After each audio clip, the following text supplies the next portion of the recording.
Hi everybody, my name's Chris Stokes, and I'm giving a talk today on recent and future loss of glaciers in the Caucasus Mountains, which is obviously very relevant to where we are today in Baku in Azerbaijan. What I want to cover in this short talk is a brief introduction to the region. I'll then look at recent retreats of Caucasus glaciers, and then I'll say a little bit about glacier hazards in the region before looking at some future projections of glacier loss. And I'm delighted that Regina Hopp will be here as well to put a few slides at the end to put this talk in a more global context, look at mountain glaciers around the world and where the Caucasus fits into that. And I'd also like to acknowledge my co-author on this talk as well, Levan Tinedzi from Georgia, who unfortunately couldn't be here today. So the Greater Caucasus region, there are over 2,000 glaciers in this region, spanning the borders of Russia, Georgia, and Azerbaijan. And they covered an area of just over 1,000 kilometers squared in the latest inventory of glaciers in this region in 2020.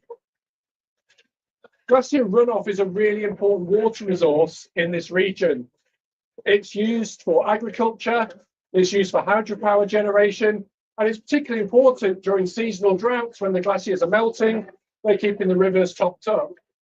Here's an example of a reservoir in Georgia. About 30% of the volume of that reservoir is fed by runoff from glaciers, and there's a hydroelectric power station there as well. Glaciers are also a major tourist attraction in the Caucasus, year-round, both in summer and in winter, for skiing, and also for walking and mountaineering, etc. as well. And there are thousands of visitors each year attracted to the glaciers in this region. However, glacier-related hazards are also really common here, and unfortunately have led to major loss of life over the last few decades. And there's a sense now that those hazards are increasing in a warming climate, and I'll say a bit more about that shortly. So I've done some field work in this area quite some time ago now. Well, here's an area of the Caucasus which actually has a really detailed, relatively long measurement of the glacier's mass balance. This is a kind of measurement of the state of the health of the glacier, where we measure how much snow falls in the winter. We can go and measure how much of that snow and ice melts during the summer, and we can work out whether the glacier is in balance, whether those two components are in balance, or whether one is dominating the other. And the Janquat Glacier has one of the longest mass balance records anywhere on Earth, stretching back to 1967. And you can see this small glacier had a surface area of about 3 kilometers in 2003. You can see on the map here, this is a map of the 60 reference glaciers around the world, of which the Janquat is one. And I think only one or two of the glaciers have a longer record of mass balance going back through time. It's a benchmark glacier because of the length of its record. So this is somebody here, obviously with a local meteorological station on the Janquat Glacier. Each year, scientists will go and measure the amount of snow that falls there, and also the amount of snow and ice that's melting. That's what this photograph's showing here. And if we look at that mass balance record back to 1967, you can see that some years, marked out in blue, are when overall the glacier has gained mass. There's been more snowfall in the winter than there was melting in the summer. But you can see overall there are far more red bars, and the red bars tell you that the glacier is losing mass. And particularly since the early 2000s, we can see that this glacier has been in a continually negative mass balance. So we can see from 2005, every single year for this glacier has been a bad year. It's been a negative mass balance. If we convert that mass balance to a thickness change, then that negative mass balance has led to widespread thinning. That's about 2 meters per year. So each year on this glacier, we're slicing off 2 meters of the glacier, and it's lowering. You can see this picture here. You can see the glacier. You can see a former moraine, which marks the limits of the glacier in the past, and it's been retreating at 2 meters per year over the last few decades. And this is a measurement of the frontal position retreat of the same glacier. So you can see in the 1900s, since then, the Turnus has retreated over 1 kilometre up the valley since 1900, and the surface area has reduced from 3.2 down to just 2.5 kilometres squared now. And that's happened in the last 50 years. So this glacier is on a really kind of terminal decline. Now, there is another glacier nearby, which also has a mass balance record. This is on Mount Elbrus, which is the highest mountain in the Caucasus, over 5,000 meters. And this glacier, the Garabashi Glacier, has also been measured. And it's the same pattern. We're seeing predominantly negative mass balances, particularly since the early 2000s. And again, if we convert that to a measurement of the glacier retreat, it's retreated over 2 kilometers since the 1900s.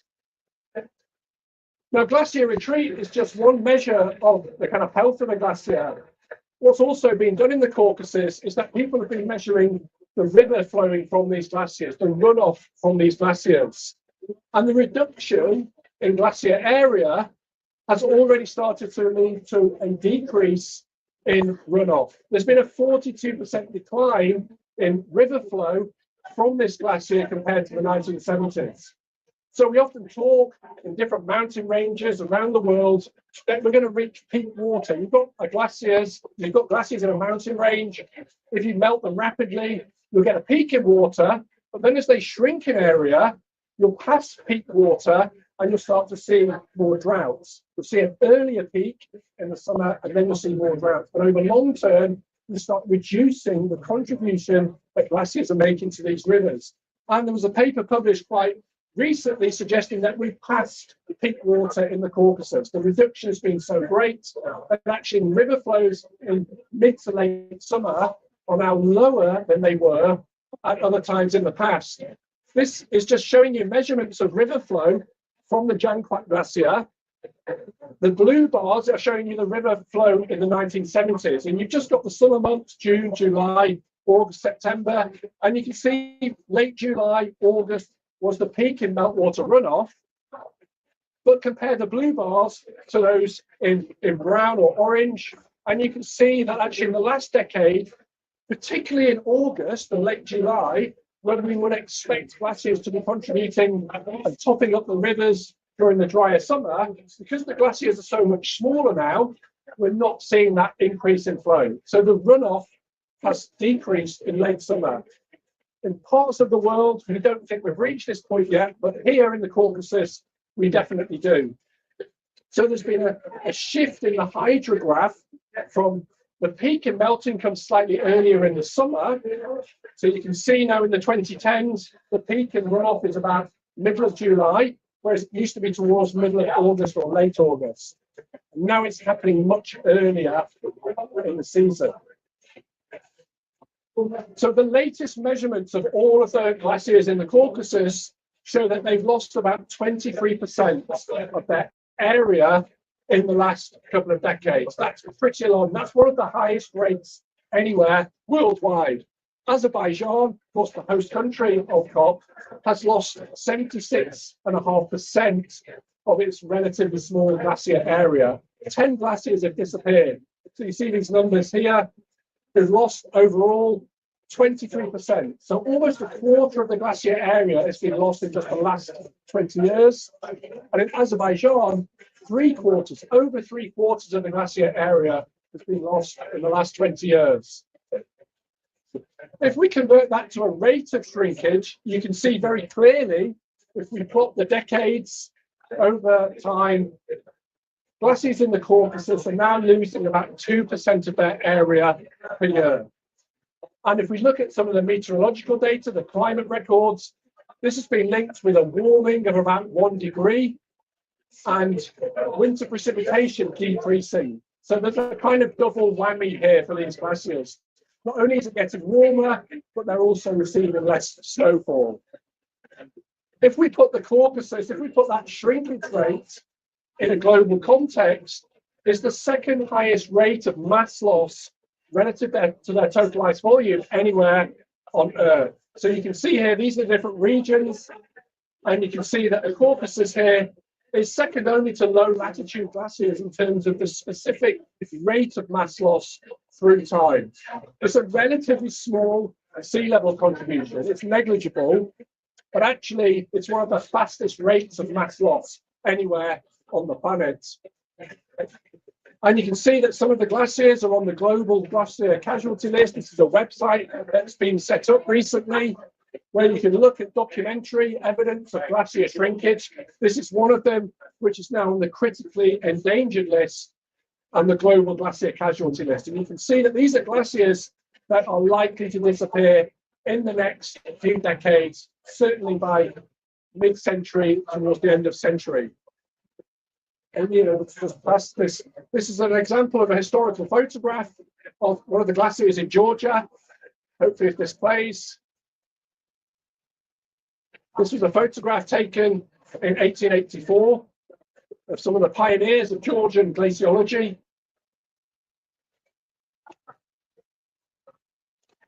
And it's going to show you the shrinkage that's taken place over the last 100 years or so.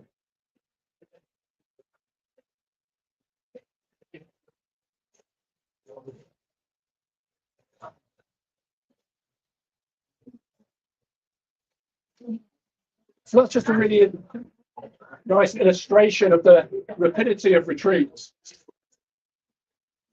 I'm now just going to say a little bit about glacier hazards. So just on the left there is the same glacier that I showed you, the Jangpak Glacier with the long mass balance record. On the right-hand side is a larger glacier, the Bashkara Glacier. That big ridge you see coming towards the bottom right of the screen, that's a moraine, that's a deposit that was formed during the Little Ice Age, probably late 1900s, maybe mid-late 1900s. And as the glacier retreats, sometimes that meltwater gets trapped behind these ridges. And you can see a big lake growing there in the Bashkara Glacier. Now, we did a study quite some time ago where we just looked at how these glaciers were changing in terms of the development of lakes. And you can clearly see on this Bashkara Glacier here, over a kind of 15-year period, we looked at glaciers in a small study area, and there was nearly a 60% increase in the area of lakes in this study region.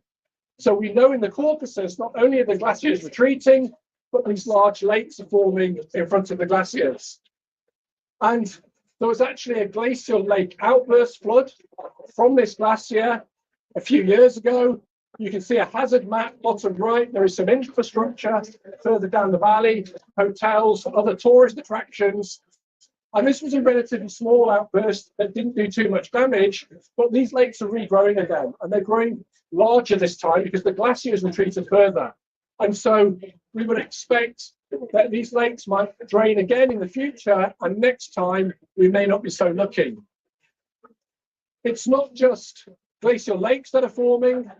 Maybe there's a video now, bottom left, if it works. This is a glacial mudflow. Oh, just need to go back. So this region has seen a number of what we call glacial mudflows. This is where there is a landslide onto a glacier, which then hits the glacier. You mix the debris with the ice, and then it very quickly becomes liquefied and moves very quickly down valley. There was a video there. It doesn't look like it's working, so we can carry on the next slide. But here's another example of another glacier. Again, in Georgia, there's some glacial lakes growing in front of this glacier, and just downstream, there are some major infrastructure that is at risk. There were some near misses, but unfortunately, there has been some quite major disasters in this area very recently.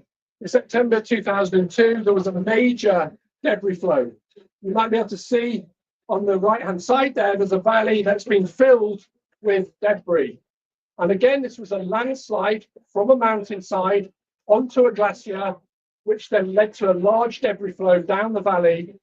And you can see there, that was immediately after the event. There's been a landslide from the side of the mountain onto the glacier. And then this ice and debris traveled about 20 kilometers down the valley, unfortunately, hitting a village. And when these landslides occur, they don't just do damage at that moment in time, but often then they'll dam other rivers. And that leads to lakes growing. And you can see here what happened in this particular event. A few years later, or almost 20 years later, we can just see another very, very similar event happened, again led to loss of life. Again, it was triggered by a landslide onto a glacier. And on this occasion, it actually damaged the major road between Russia and Georgia, and also the Trans-Caucasian gas pipeline was hit in this event. So these are already starting to occur, and the hypothesis is that we've got permafrost in the mountains that's thawing, which is triggering more frequent landslides onto glaciers, which then help glaciers detach. And as I say, the landslide becomes a rock and debris flow. The ice melts, it liquefies, and then it moves and travels very quickly. Even more recently, just over a year ago as well, there was another event, again this time in Georgia, where there was a major landslide onto a glacier, led to another one of these debris flows, and unfortunately again led to loss of life. So these things are happening now. These are impacts and damage that's happening now. Just going to finish on a couple of slides before I hand over to Regina. Some earlier work that was actually done by Regina showed that the Caucasus in particular was very vulnerable to future warming. You've got the different regions down the right-hand side. The right-hand plot shows their potential sea level contribution. So the Caucasus is very close to zero because there's not that many glaciers compared to other parts of the world, particularly in the Arctic. However, when you look at the right-hand plot, this is showing you the change in the percentage volume, or the percentage change in volume in the Caucasus. And you can see that those different symbols are different forcings, climate forcings, showing that the Caucasus is projected to lose somewhere between about 45 and 90%. And that was using just mid-range scenarios. There's been some more recent work published in the last year or so, looking at how global mean temperature change, which is on the bottom axis there, will lead to a different amount of mass remaining at the year 2100. So when you look at this graph, you see the blue dots. They are a very low emission scenario. Very low emission scenario. Blue dots in the top left maybe suggest a temperature change of around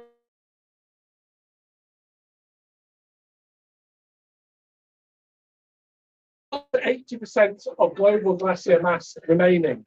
But if we drop to the bottom right of that diagram, the red circles are showing you a very high emission scenario. And that's showing you that we'll be lucky to have 50% of global glaciers remaining in 2100. So this is globally. Under low emissions, 65 to 8% of glaciers will remain. But under very high emissions, this could drop to only 40% of glaciers remaining. I'm just going to show you the same plot now, but for the Caucasus. And it's a very different picture. Because on the Caucasus glaciers, the blue dots, even under a low emission scenario, only 30 to 50% of glaciers will remain in the Caucasus in 2100. So this is, if you like, the committed loss. There's very little we can do about this now, unfortunately. If we go to moderate emissions, which is, of course, where we're looking, perhaps if we factor in current national turbine contributions, we're looking at maybe about 3 degrees, a mid-range scenario, only 20% of glaciers will remain in the Caucasus. If we go to high emissions, greater than 3 degrees, essentially, you can see that we lose all of the glaciers in the Caucasus. So I'm now just going to hand over to Regina, who's going to say a little bit in a more of a global context.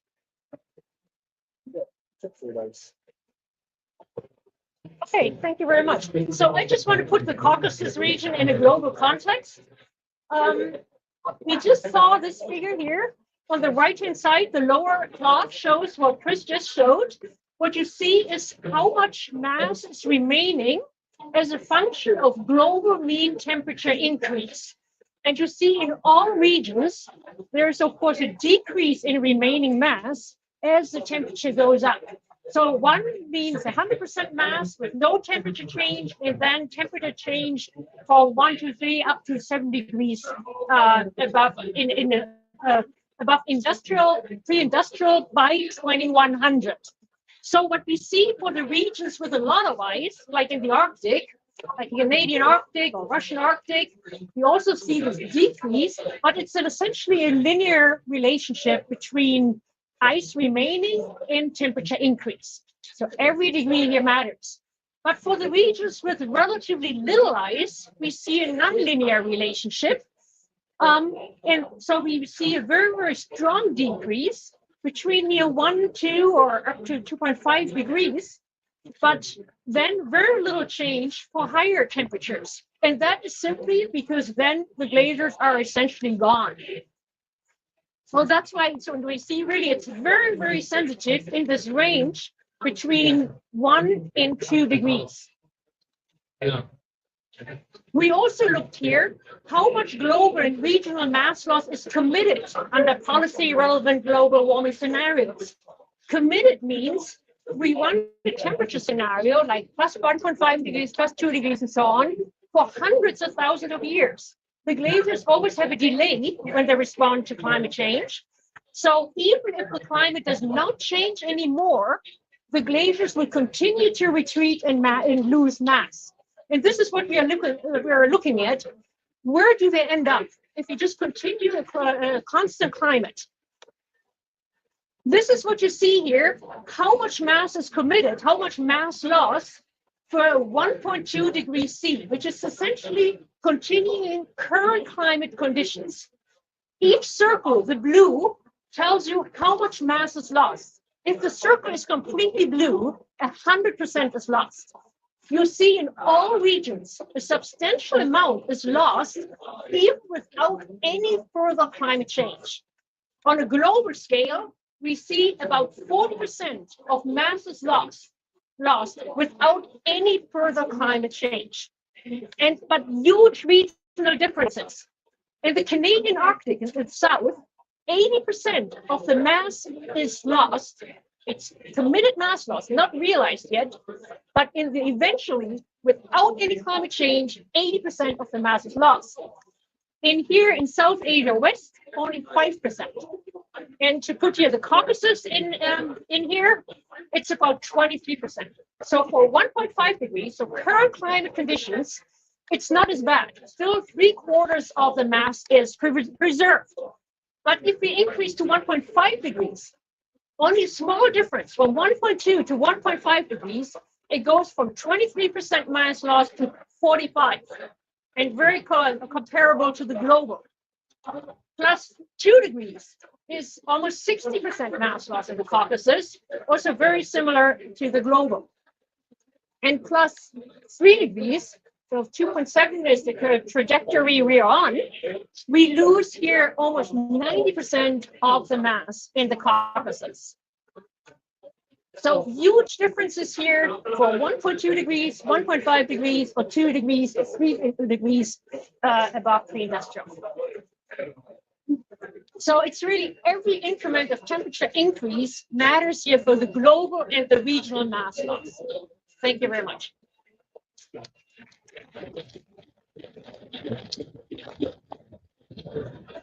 So it's my pleasure now to invite Karka and Divani up to the podium just to say a few words. Karka works for the Georgian government. He's a former vice chair of Substa, and he's currently working on Georgia's NDCs. So I'll invite Karka to say a few words, if you may. Thank you.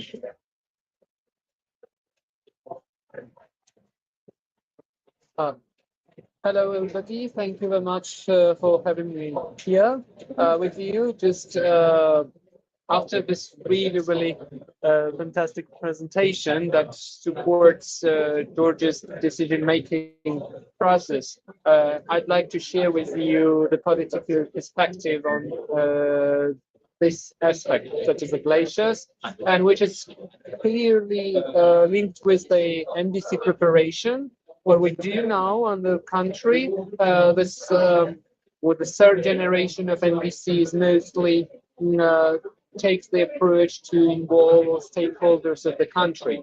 But what I now would like to emphasize, this is the synergy between the scientific knowledge and the decision making on this.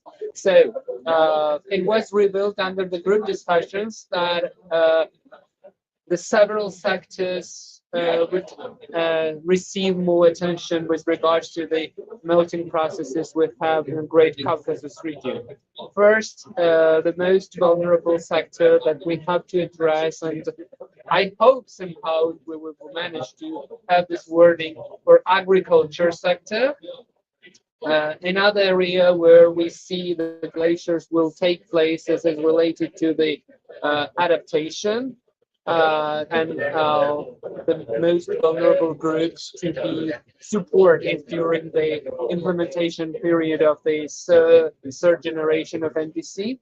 And the third part where we also consider to have a little bit more studies and more researches is related to the energy sector, because Georgia is really dependent on the hydropower, so we want to have the longer period estimations on this. So currently the debates is around this, and we will see how it will be translated in the final text. With another sector, the last sector where we have already identified and put it in our NDC, this is a education one. An education sector clearly says that we need to have more informed decision-making process. And this is a clear example of it. So such kind of results really gives the broader approach for the decision making process in this process when we're talking about how far can we stretch our legs when we're talking about having the hydropower system in our electricity processes, and also what can we do with our farmers if they are missing the irrigation systems some places. So this is the start of the process in terms of having all dimensions into the consideration to have more effective way forward. So thanks, that's what I wanted to share with you, and thank you very much for giving me this opportunity to speak with you.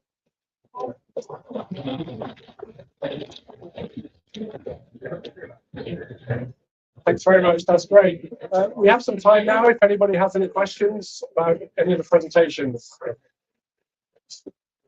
Thanks. Yeah. Hi, thank you. That was great. I have a question because this is one of those drivers.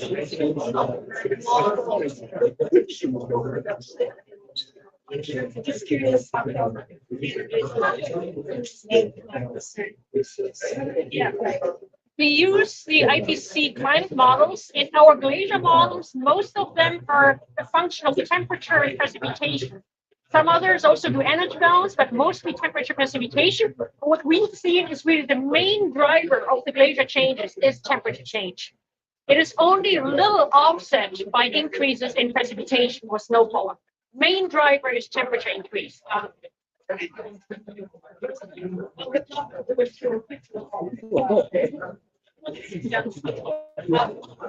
then my other question for you was, how long does it take for that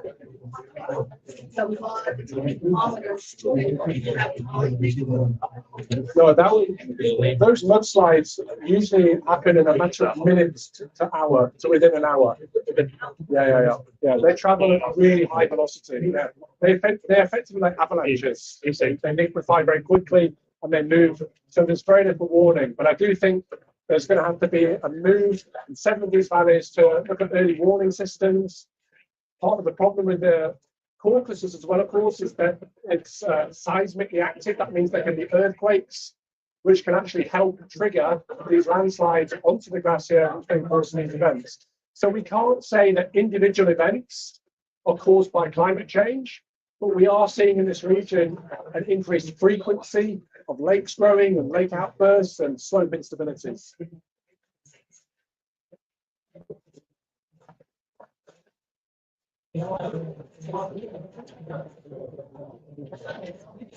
Okay, thanks very much.